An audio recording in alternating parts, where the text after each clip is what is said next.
Reality is simply a mirror.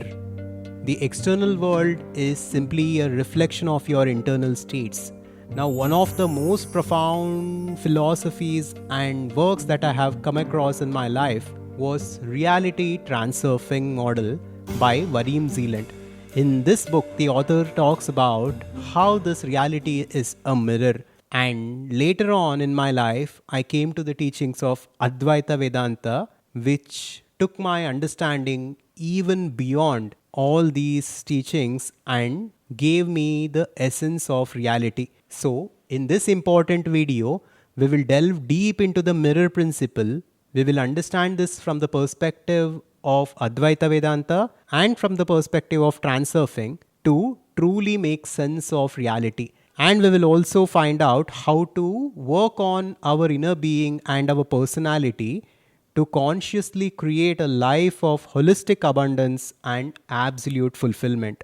The Advaita channel is about consciousness and conscious creation. Here we explore Vedanta and various other ancient teachings from India to understand the nature of reality and to consciously create a life of holistic abundance. At first, I will read a few sentences from Transurfing model. The world is what you think of it. The world is a mirror that reflects your relationship to it.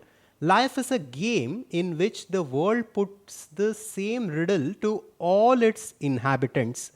Okay, guess what do I look like? Everyone responds in their own way according to their own perception. You are aggressive, or you are cozy, or even cheerful, gloomy, friendly, hostile, happy, ill fated. The interesting thing is that in this quiz, everyone is a winner. The world agrees with everyone and appears before each according to the guise that was ordered. What do you think of your world? Now, I hope you understand the profundity of this. Here, the author is telling us that the world is simply a mirror of our deepest belief systems and our thoughts. So, what is your relationship to this world?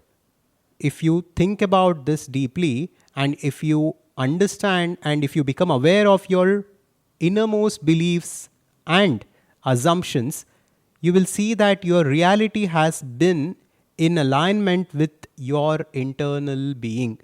So, it is very important for us to become conscious of our inner being in order to begin conscious creation. This video is basically in two parts. In the first part, we are discussing some concepts and teachings of reality transurfing.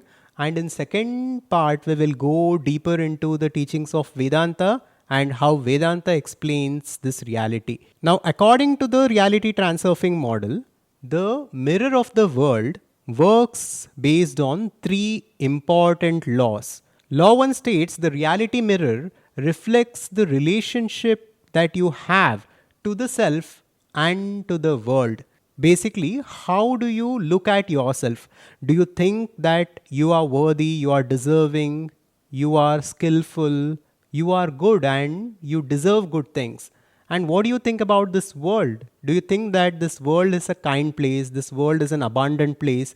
There are opportunities in this world. So basically, the first law states that the mirror works based on your self-view and the world-view. Self-view is basically what you think about yourself, and world-view is what you think of the world. Now, with this, take account of your own life. What do you think about yourself and what do you think about this world? Based on this, you have been experiencing a certain kind of reality for yourself. Now, the law 2 states this mirror works with a delay. This is a very important thing to understand. Most of the people who are on this journey of personal development, spirituality, give up early because they don't see any tangible results. What we need to understand here is that the reality mirror works with a delay, and there is a gap, there is a buffer between you changing your personality and your being and the external reality, the external world adjusting based on your inner being. This is a delay which we need to be conscious of, and this is where we must be patient and we must show faith. Here, many of us give up on this journey and we do not achieve the things that we truly wish to achieve. Now, the law 3 states that the reality mirror reflects not the nature but the purified content of your thoughts. To understand this, let us look at an example. If a person is wanting to attract holistic abundance and he wants to attract financial freedom in his life, then he must focus only on the situation or the thing that he wishes to have. If a person is in a place of lack, and if he is saying to himself, I need money, I need abundance, then the reality will not reflect by giving him more abundance, but it will simply give him more opportunities to experience what he is already experiencing. So he will experience more neediness and more lack and scarcity. So we need to shift our being itself to the place where we want it to be so that the reality can reflect the same. This is the key. We need to come from a place of fullness, from a place of abundance, even though a person might not have abundance as of now. Once he accepts where he is completely, and once he accepts that abundance is everywhere and it is within him also, he will slowly attract abundance from outside. This is law number 3. So, this is how the reality transurfing model explains to us the mirror principle. With this, now let us get into the ancient Advaita Vedanta to go even deeper in order to understand how everything works. As per Advaita Vedanta, as you already know, there is just one reality. There is one infinite consciousness or Brahman, and everything else is that Brahman in essence. Although things appear to be different from each other, although there seems to be a certain duality and separation in this world, at the fundamental level, everything is consciousness. This consciousness is the source of creation. This consciousness is pure, is pristine, it is infinite, and it is powerful. And the egoic self that we are right now, the person that we are right now, is actually a false identity. We are that infinite consciousness in essence, but we simply do not recognize this fact. This is as per Advaita Vedanta. So, technically, the thoughts that you think, the belief systems that you hold, you are attracting such a kind of life because there is just one reality in and through. There is just one consciousness in and through.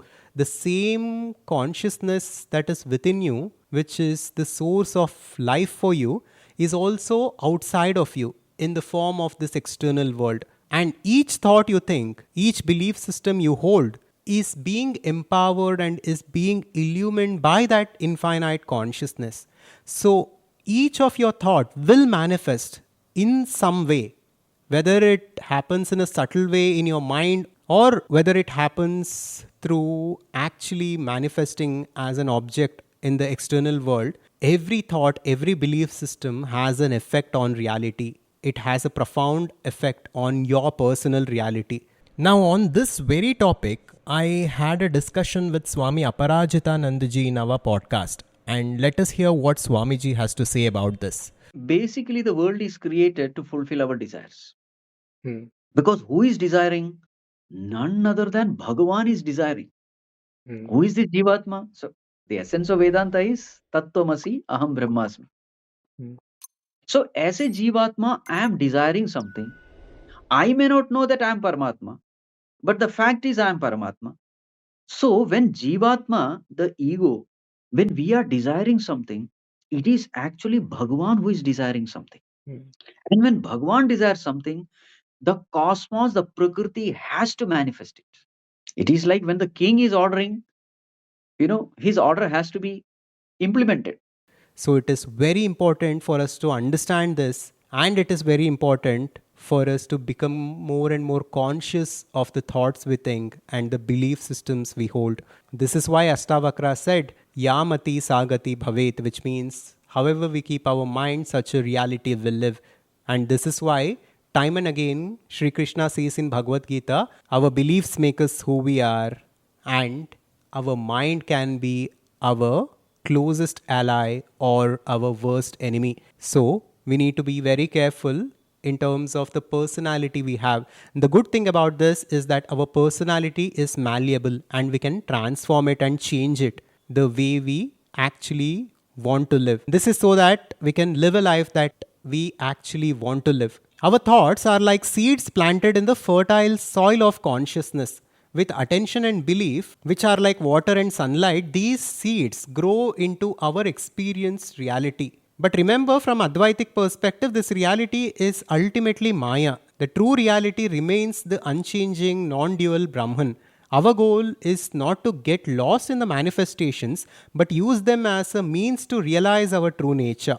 The great Brihadaranyaka Upanishad summarizes all this in a beautiful way, and I'm directly quoting the Upanishad here. It says, "You are what your deep driving desire is. As your desire is, so is your will. As your will is, so is your deed. As your deed is, so is your destiny." So these modern superficial teachings of law of attraction, manifestation, etc. are very limited. Our ancient Upanishads have given us timeless wisdom that not only allow us and empower us to consciously create a life that we actually want to live, but to attain absolute sustained fulfillment by realizing that the ultimate source is within us. The ocean of fulfillment is within us. Ultimately, that is what we must seek in order to achieve absolute bliss.